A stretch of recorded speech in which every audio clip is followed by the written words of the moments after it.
Donc voilà, pour clôturer cette vidéo, on se retrouve donc avec le porte-cible et donc la plaque d'Hardox 500.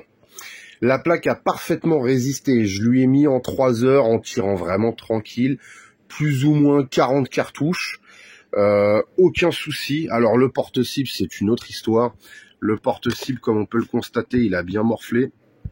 En même temps, à 2 € je m'attendais pas à ce qu'il tienne longtemps. Mais bon, bah ça, c'est les impacts, hein, les éclats d'ogive. Donc, ils sont venus s'éclater sur la plaque et donc ont été propulsés. C'est des munitions, en fait, en 308. Donc là, je tire à 300 mètres. Des munitions de 308 des Federal Gold Match. Donc, c'est des munitions en plomb recouvertes d'une pellicule de cuivre. Donc, à l'impact, forcément, la pellicule se barre, le plomb vient s'écraser, d'où cette petite couleur grisâtre.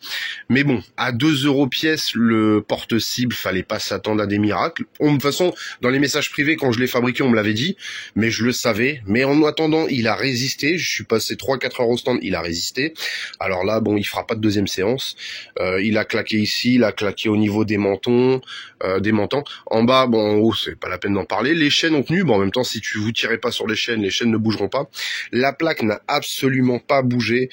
Pour rappel, ce genre de plaque, donc c'est de l'Hardox 500 en 10 mm d'épaisseur. C'est des plaques que je paye entre 15 et 20 € pièce. J'en ai une encore ici qui est un peu plus petite. Et donc voilà, donc je sais que je discutais au stand de tir parce qu'il y en a qui les achètent sur internet, sur différents sites, qui les payent 3 à 4 fois plus cher. Moi c'est un particulier qui me les a vendus. Pour le prix, j'ai pas hésité, hein, j'en ai pris 2 directs. Alors faudrait que je vois si d'ailleurs il fait d'autres dimensions de plaques, ça pourrait être intéressant.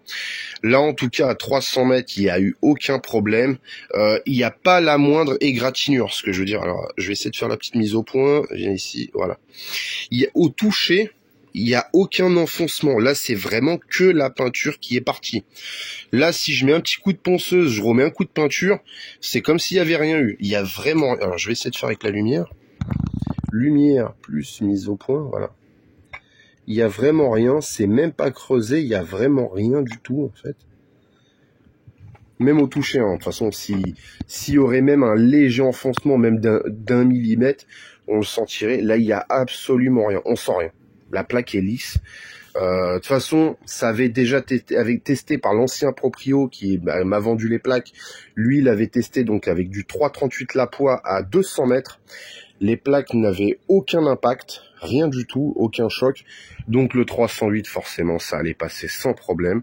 Donc voilà, donc c'est juste pour vous dire, en fait, la R500, c'est le top au niveau des plaques. Si vous voulez faire un gong métallique maison, allez, faites-vous plaisir. Après, le seul truc, forcément, c'est soit vous allez payer plein pot ce genre de plaques sur des armureries ou je sais pas, peut-être qu'il y a des revendeurs professionnels.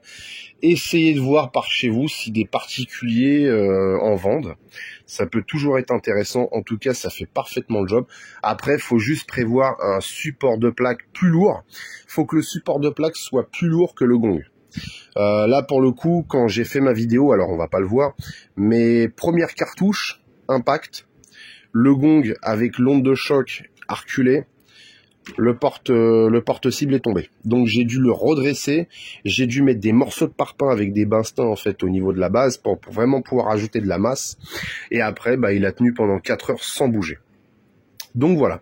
Donc j'espère que cette petite vidéo vous aura plu. N'hésitez pas à donner votre avis. Je pense que je vais faire un support métallique avec le problème du support. Alors, il y a l'avantage et l'inconvénient. Là, l'avantage que j'avais, c'est parce que fallait que je le déplace aux 300 mètres.